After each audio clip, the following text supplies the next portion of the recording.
Pinellas MPO LRTP public engagement. So we have Heather Sobush here today from the Pinellas MPO. We as staff work really closely with the MPO staff, especially now that we're working on the bus plan and we finished the AA and they're working on the long-range transportation plan. All of these plans fit together, and so it makes good sense that we would try to maximize all of the resources that we have as both agencies. The other thing is, as we start to go out to talk to the public, what we're saying to the public and the level of information that we're giving them is the same. So when PSTA staff goes out talking about the bus plan, we're also able to answer questions about the LRTP and vice versa. Again, maximizing the staff resources and overall resources that both agencies have. So as part of that, I asked Heather to come give an overview of what their public engagement program looks like. And some of those things, like the station area planning and meetings with business groups and landowners around the county, we are also jointly participating in. So like I said, it's just a summary of what they're doing and how we are involved. Hello. All right, well, just a brief overview. Last fall, we kicked off our 2040 long-range transportation plan, which for... Heather, as I understand it, there was a updated copy of your presentation on the table here. Oh, yes. Update from what was in the package. Gotcha. Okay. Sorry, That's sorry, okay. I apologize. I just saw Mark looking at the other one, so go ahead. All right. So, like I said, we kicked off our 2040 long-range transportation plan, and for kind of purposes of going out to the public, we're calling out the Pinellas transportation plan, so you may hear us refer to it as that as well. The plan is a 25-year vision for transportation improvements that reflect the needs and desires of the community. It includes a cost-feasible plan and then also a needs plan, which we call a policy plan. As part of our plan this go around, we are including a scenario planning effort looking at 3 scenarios, and we are currently working on that part of the process right now. The scenario 1 is basically a trend scenario, which is more of the same, kind of continuing our policies that we have today, our transportation policies, operational improvements, looking at some hot spots and improvements to those. And then looking at minimal population and employment growth going out to 2040. We also have a scenario 2, which is incorporating the results of the bus plan, and then also the Pinellas Planning Council's new countywide plan, which they're working on now. So we will look at the land use changes based on that planning effort. And a lot of those are looking at additional increases in densities and intensities along the main transit corridors. So they're coordinating with PSTA as well on that effort. And then scenario 3 has those 2 components plus the results of the Pinellas alternatives analysis, so the locally preferred alternative, and then the station areas associated with that. To get input on all aspects of our plan, we've developed a whole host of outreach tools to try to reach as many people in the population as possible. This is just a list of them. I'm going to go through them. The first thing we did under our early public outreach was focus groups, and we conducted a series of 8 focus groups using a professional facilitator. The focus groups were divided by geography and then also by age cohort. So we had 1 less than 30-year-old focus group, 1 over 65, and then 1 North County, 1 Mid-North County, 1 Mid-South County, and 1 South County. And this is just some of the things we were hearing from the focus groups, or these are the primary things. One is that in all the focus groups, traffic congestion was brought up as a problem, and then really from there, that's what led us into the rest of the discussion. In every group except for the age cohorts, people felt pretty strongly about the traffic congestion. For the older residents and the younger residents, most of them were not working full-time, and so they were able to adjust their schedules around the peak travel times. So they didn't see it as much of a problem as the other groups. Roadway widening, we just heard that there was a lot of exhaustion with the ongoing roadway widening, particularly US 19, which actually was brought up in even groups in the South.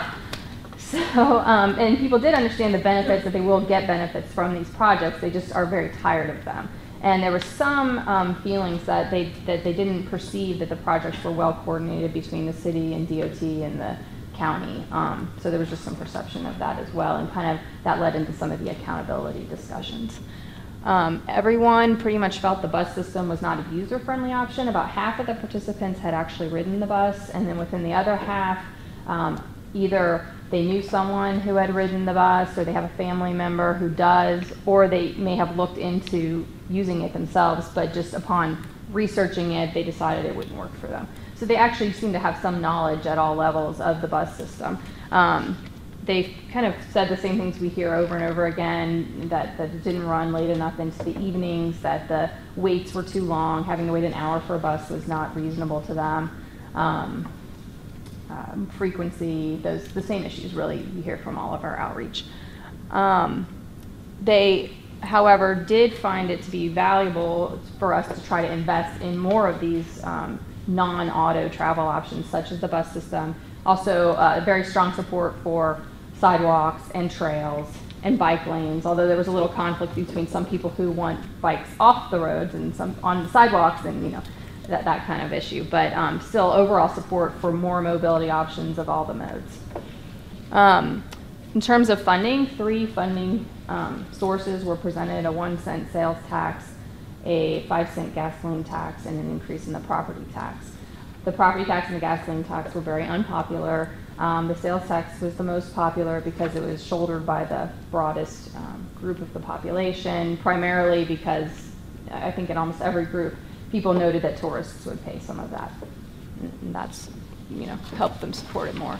And then in terms of rail types, there was a general lack of understanding of what rail is, and people pictured things like the streetcar in Tampa, they pictured MARTA, they pictured the monorail at Disney. So a high-speed rail came up a number of times. People did have a memory of the governor rejecting those funds. So there was some memory of that.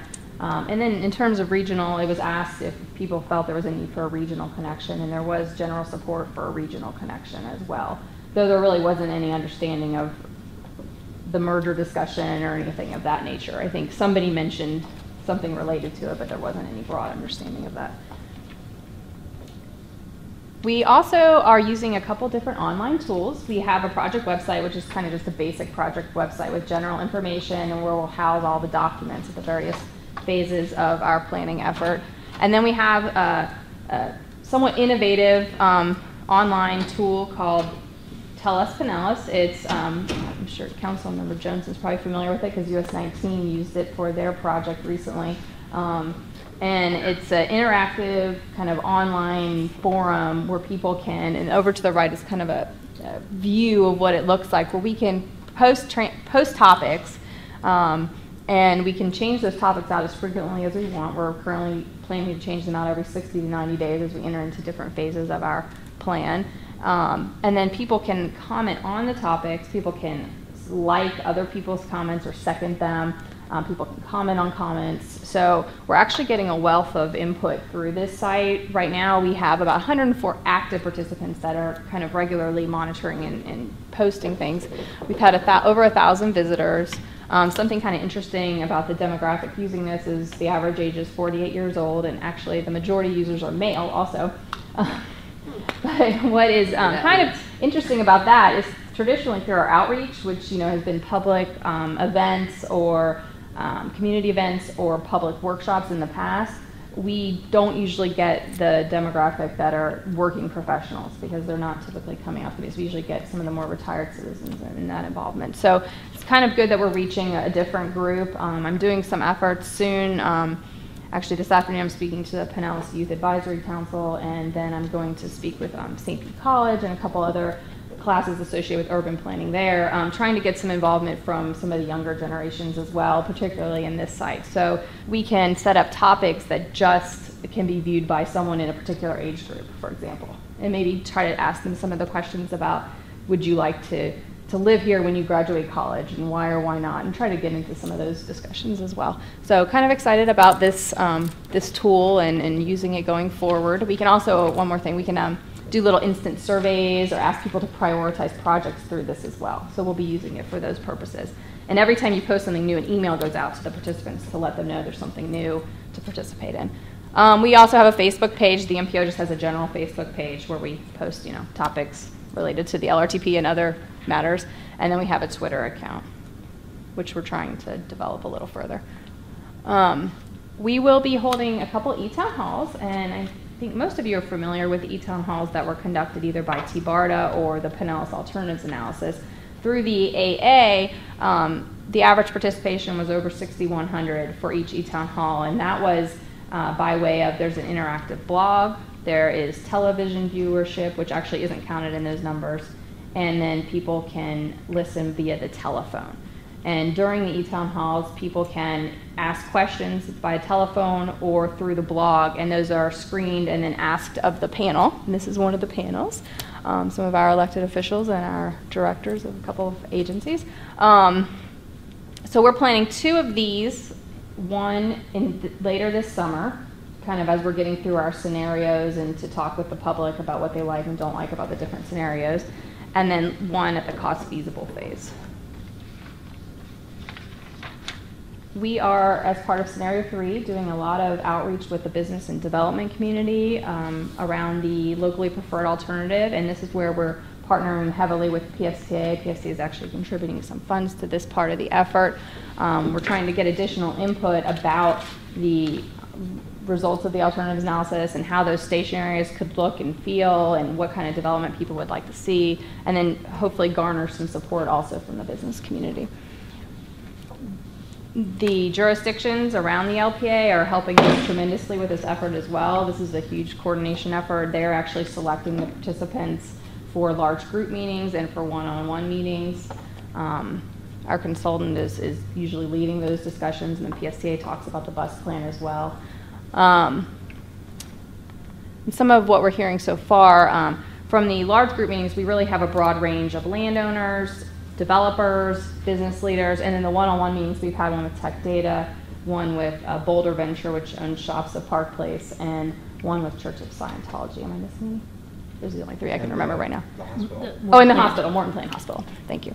And what we're hearing pretty much from all of the groups is that they feel there is a traffic congestion problem, and many of them actually feel there's a parking issue. Either the hospital has a parking issue at their facility, and then some of the other businesses had concerns about parking. And they all attributed that in some part to a lack of mobility options. There is general support of the locally preferred alternative and the preliminary station locations within all the groups. I think there were some that wanted to tweak the locations a little bit, but overall general support. Very strong interest in near-term improvements to the bus system, and we've actually beefed up the part where PSTA presents about the bus system, because from the early meetings we found there was so much interest in what's going on with the bus service. And again, looking for hours of service and frequency, more frequency. And then there's also interest in a regional connection to Tampa. And there really wasn't any strong discussion of, whether that would be rail or bus, but definitely an interest in connecting our system over to Tampa. I think one of the most interesting things about those meetings with the business owners and landowners around stations is that they are getting really interested in it, and this is the first time they've been able to pay attention to it. And so when we talked earlier about the things that we're doing that are broadening the community conversation, this is one of them, where we're really reaching out to them on an individual basis, and they are then in turn creating opportunities for their employees to learn more. So one of those was Transamerica. It was just at one of our large group meetings, and their CEO attended the meeting, and now we are going to have a lunch and learn at Transamerica. So it's been a great way to broaden the network. Yes, very much so. And even at Morton Plain, I think it was said that we could set up a booth there and provide information to their employees as well. And they're also willing to help us distribute information and possibly surveys down the road to their employees. So it has been really good in that respect.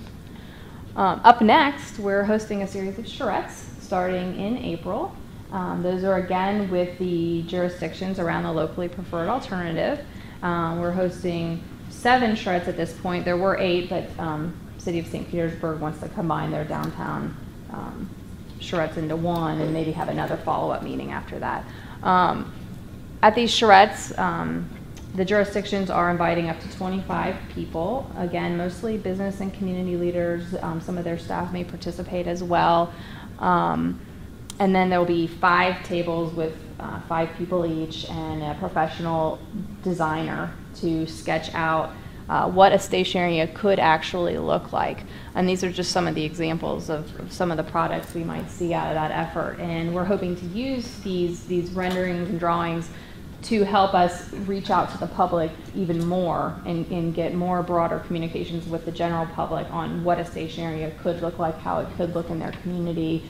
Also included in this is multimodal transportation infrastructure improvements around the station area. So we are looking at, you know, the bike lanes and the sidewalks going to the stations and how to get from where you live within the station area over to the transit. So it's really a comprehensive effort. And this is the ACPT really wanted to see something like this, where you could show people what is it going to look like, not in Charlotte, Dallas, or Denver, but what does it look like in Pinellas County. And so that is very specific, and we have specific stations that we're working on in the charrettes, but we will end up having drawings for all of the stations. Right, because something kind of note is all the jurisdictions, none of them picked any of the neighborhood stations. They all kind of wanted to look at stations where they could have an increase in employment and have more mixed use. So we definitely want to make sure that we do have renderings and drawings for what a neighborhood station would look like as well. So we'll be doing that. And then last but not least, we kind of go out and just do community events. We go to events at Heritage Village. If you know of any events that would be appropriate for us to attend, you know, we have staff that'll go out on the weekends and cover those. Just a good way to reach the general public. And then a speakers bureau, we haven't started that yet, but we'll be developing a speakers bureau presentation and talking to the civic organizations and homeowners groups. And then we just have a series of fact sheets and we'll have surveys throughout the process. And that's really it. So, any questions? Good job. Thank you. I do have a question. Sure.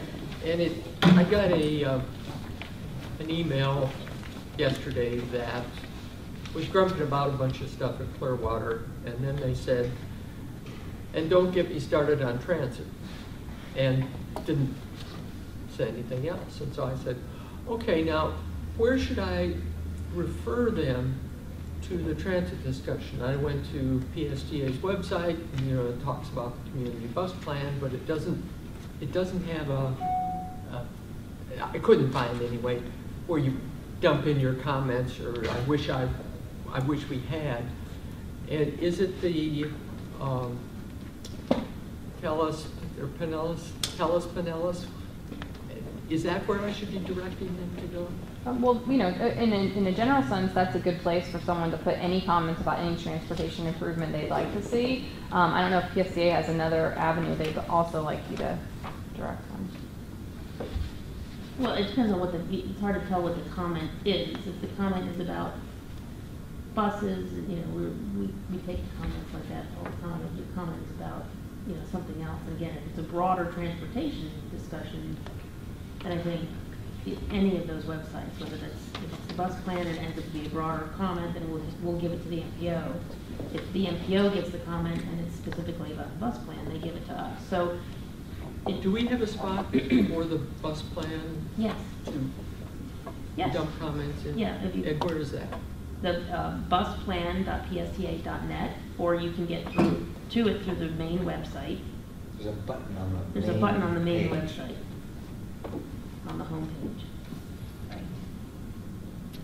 And right at the bottom of that is a place to put comments. I'll look for that. Yeah. Thank you. Mm-hmm. Other questions? I'm sorry that others are not here, but I'm glad the 3 of you are here and hearing this. I don't think that there's general awareness from the 15 members of the PSTA board. The board approved, and we're paying $300,000 to the MPO to do all this stuff, to, as they perfectly described, paint a much better picture of the land use component, which is so important to transit success everywhere. I mean, obviously. And Cassandra said that the ACPT is interested. I think specifically it's Harriet Crozier, chair of the ACPT Largo Commissioners, a grandmother. She said she wanted a baby book of photos of all 16 of her grandchildren's stations along the line to show people, or I think in her mind, brag to people about, look at what can happen in Largo if we do this, down the road. Look at the land use that will change. That's sort of the idea that we're going to do. That's why these charrettes and these beautiful renderings are. Well, actually, it's almost like a photo. We have both, yeah. We have like artist sketches and almost studio photo-like renderings. Yeah. I'm sorry, I don't mean to dominate this, but I did have another question. Or maybe you're going to cover this later? Go ahead. I'm sorry, I don't know what it is. I can't. The This charrettes. is the James list. Oh, It's, yeah. I was just looking for the main downtown Clearwater station. Charrette. If you look on the handout, actually they selected to do the Morton Plant Station for our charrette. So we're not doing the downtown? Correct. Are we not doing other stations along the road? Yes, We're that's doing- what, yeah. Yeah, we're doing 7 stations along the route. It's basically almost like every other station. Each 7 jurisdiction, full-blown charrettes. right, and each Yeah. jurisdiction was able to select them. And then the other stations, we will have the artist kind of use what was done from the charrettes, and then also input from the jurisdictions if you have any design looks and feels that you want for your area to develop the renderings for the other stations. So there will be a land use image and description about the downtown Clearwater station. It just won't go through the whole charrette process. Correct.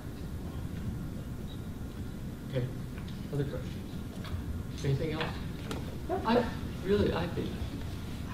I really appreciate you coming and sharing this information with us. Your presentation was very helpful to me personally. Well, thanks for having me. And it sounds like you're getting really positive feedback, so that's encouraging. We are, and all of our feedback is kind of consistent and it's validating. Like all elements of feedback are validating each other, which is really good and positive. It helps us know we're moving in the right direction. So. Thank you. Before we go forward, I realized once a year I speak to this men's group at St. Mark's Village, Yeah. Palm Harbor, and the average age is probably between 75 and 80. These guys read the newspaper every day. They have great questions, but I give a little update on the county and they ask questions. They knew all about what's going on, about the tax swap, the whole thing. And I said, so how do you feel? And, well, I don't think we need any more taxes, blah, blah, blah. A little bit of that. And then it was, this isn't for you and me. This is for future generations. And they really perked up and listened and started nodding their heads. And yeah, okay. And I did my thing that you don't like. I said, I probably won't live long enough to see anything that looks like a rail or a train.